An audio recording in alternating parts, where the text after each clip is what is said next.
In part 1, we have finished off the peripheral issues. Let's open up the meat of controversy now. See whether I present a clear case for a defamation suit.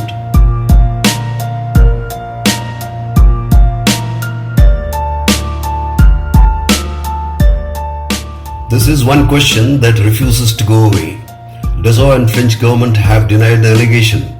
The answer eludes me. But what is wrong if he has recommended? He goes around the world, invites world businessmen to come and invest in India. He gives you loans in 59 minutes in MSME category. He encourages people to venture out, start businesses on their own. Do recollect the famous Singo land controversy for Tata Nano car, when he sent SMS to Ratan Tata, Swagatam. Within 3 days, land in Sanand was given to Ratan Tata. You know, world over, governments running businesses are utter failures. HL is no exception. So, as long as Modi doesn't cheat you and me of our money, corporate pampering is fine with me.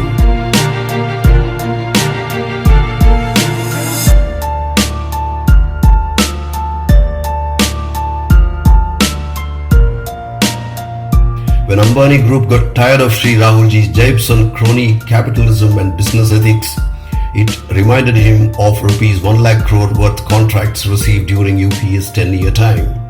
Instead, if polyester prints, Rise of Dhirubhai Ambani, the book banned in India, were to be gifted to Congress party, lot of skeletons will be out on the streets. No objection is raised on India buying defense equipment from private sector companies of foreign countries. In contrast, vague reasons are cited to deter our private sector from participating in our own defense procurements. Vague reasons are cited to deter our private sector from participating in our own defense procurements. You heard him. A. Marshall said, vague comments are put by bureaucracy opposing entry of private sector. Modi kept pushing for FDI in all sectors, yet only rupees 1.2 crore FDI came in its first term in defense sector. The policies were so drafted by bureaucracy that investing didn't appear attractive to foreign entities. Understand the larger picture. These are concerted attempts to ensure we remain beggars with weapons in international markets. And bureaucracy was hoping that Modi won't get a second term. Now you have second taskmaster in the cabinet. Shirkers in Raisina Hills, beware. As per Economic Times of 15th April, Mr. Ambani's firm will get 3% of offset contract, that is rupees 900 crore from Dassault. Does ED's report fall in the category of irresponsible or responsible journalism? I urge you to pay extra attention to this part. Here, I stitch up 2 so-called dissenting notes of the experts and 1 article by the Hindu, since all relate to pricing.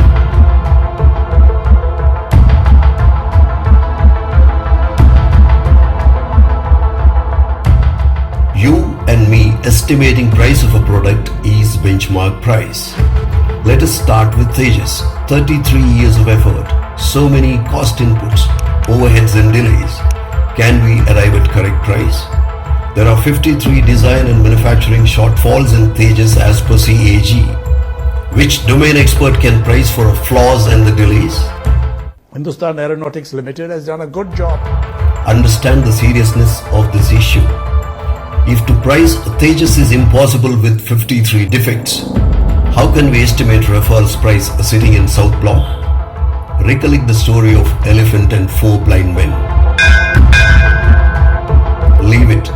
If the domain experts had written by how much the price is inflated and what should be the correct benchmark price with reasoning, how can 4 members of the team or any cabinet or Modi overrule such expertise? Next one. Specific enhancement is what all is added to basic Rafale. Again, look at the English of experts. ISE price is too high. Why the too high is not measured in value? Same elephant and blind man story. Now we come to the numbers.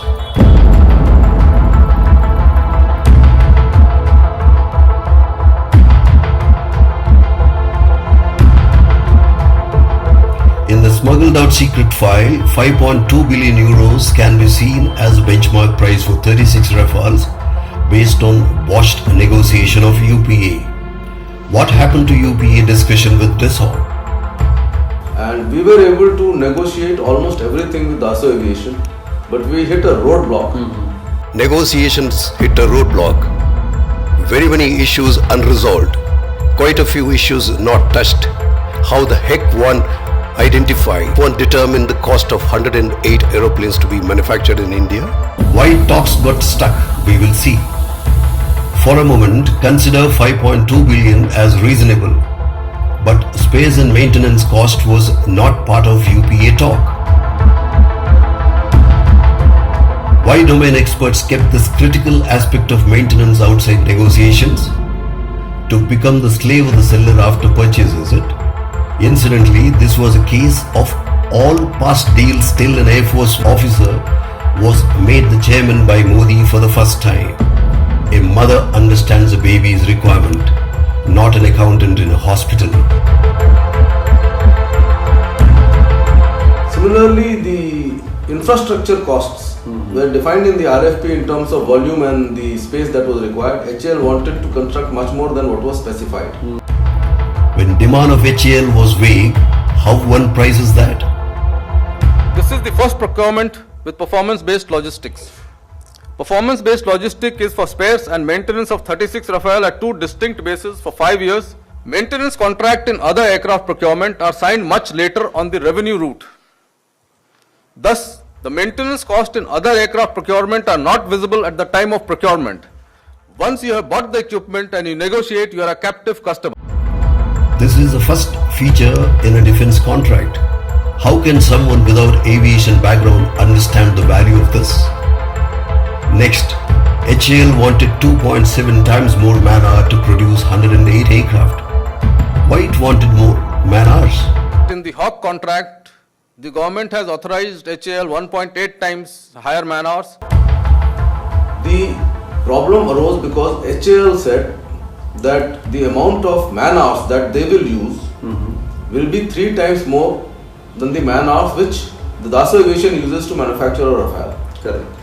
So after a lot of debate and discussion, they came down to 2.7 and their rationale for the 2.7 was that the government had already given them 2.7 times additional man-hours in the Su-30 production. With no accountability, ask for more. HAL and bureaucracy for you. Was the technology transfer cost priced in correctly for additional 18 Rafales? HAL's second name is delayed deliveries. Rafale said, I cannot bear this cost for HAL's inefficiencies. Dassault said. HAL's third name is poor quality. And thirdly, there were large issues and debates regarding who amongst HAL and Dassault will take responsibility for the aircraft that are being manufactured by HAL. Naturally, this poor quality wanted Dassault to take responsibility for the quality of 108 aircraft. Hindustan Aeronautics Limited has done a good job.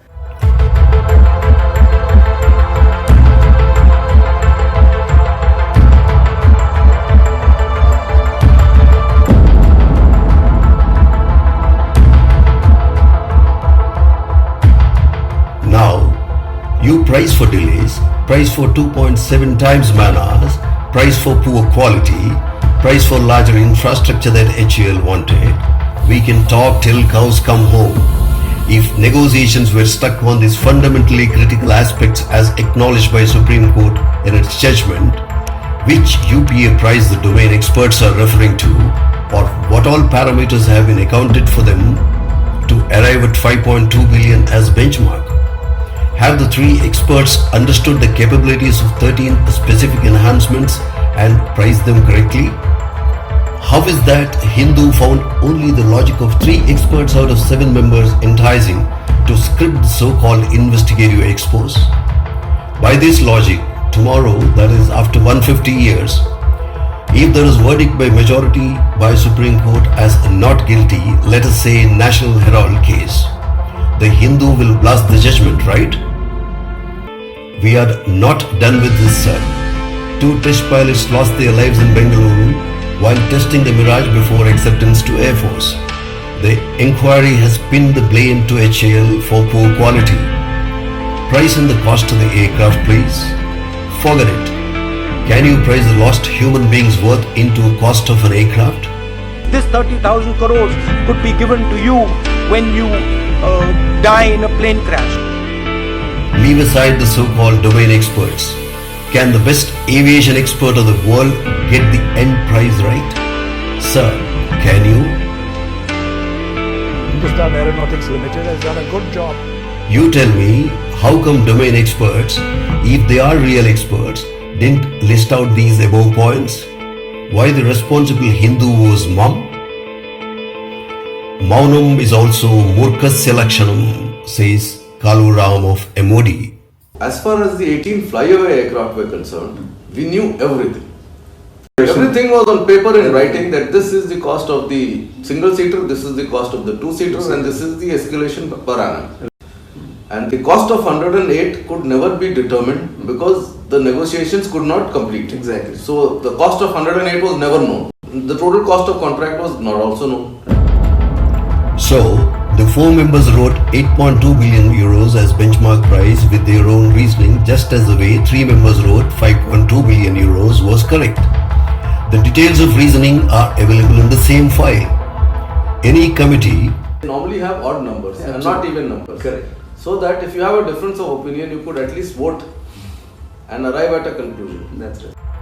The Hindu has written that 5.2 billion euros discovered by financial experts was arbitrarily raised to 8.2 billion at political behest.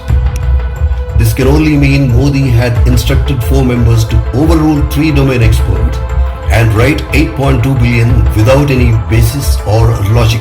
I say with great assurance and guarantee that there was no interference from Prime Minister's office in any way with the Indian negotiating team.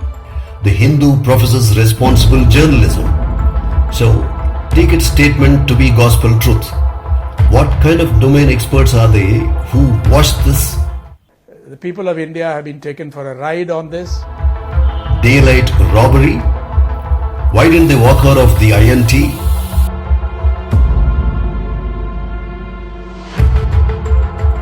Link this with Hindu statement. Either someone of the INT has conveyed this info, or Modi directly gave it, or the Hindu must be Sarvagyani, gets to know information automatically. Otherwise, such a statement that casts aspersions on the integrity of Modi and four members of INT can't be made. In the absence of evidence, this itself makes the ground for a defamation case. India Today, another media house, has put the figure at over 17 billion euros. This again is estimation, mind you, as local manufacturing cost by HAL only because of 2.7 times man hours. It has been more than the procurement cost of the Rafale as it was envisaged in the RFP. Exactly. It has been So, more than double the cost. Delays and poor quality is not counted. Thus, how does anyone estimate price for 36 Rafales with features and packages not considered in the previous negotiation? And the Hindu wrote, NDA deal is not on better terms than UPA era. Now, let's assume 8.2 billion euros is guesswork by four members who are not domain experts as per the Hindu. In the first place, why 5.2 billion can never be the right price we saw? But is 8.2 billion right price? No one except Dassault can vouch for this. Sad truth is, this is the price that we as a nation pay, literally and metaphorically, for intentionally remaining a beggar for war machines in the international market. By design, domestic industries were not allowed to come up till now. It is the Hindu's journalistic choice not to have raised this nationally important question. But to a taxpayer and a citizen, it must be. As long as we are beggars. IAF's MMRCA evaluation was internationally acclaimed and appreciated even by the losing vendors. Rafale procured to meet critical operational necessity of IAF will start inducting within next 12 months. IGA was finalized at a cost lower than the cost discovered in a multi-vendor competitive bidding which is the best methodology to get the lowest price. Incidentally, isn't this Rafale deal the first major one to be closed at a price lesser than benchmark price in our history?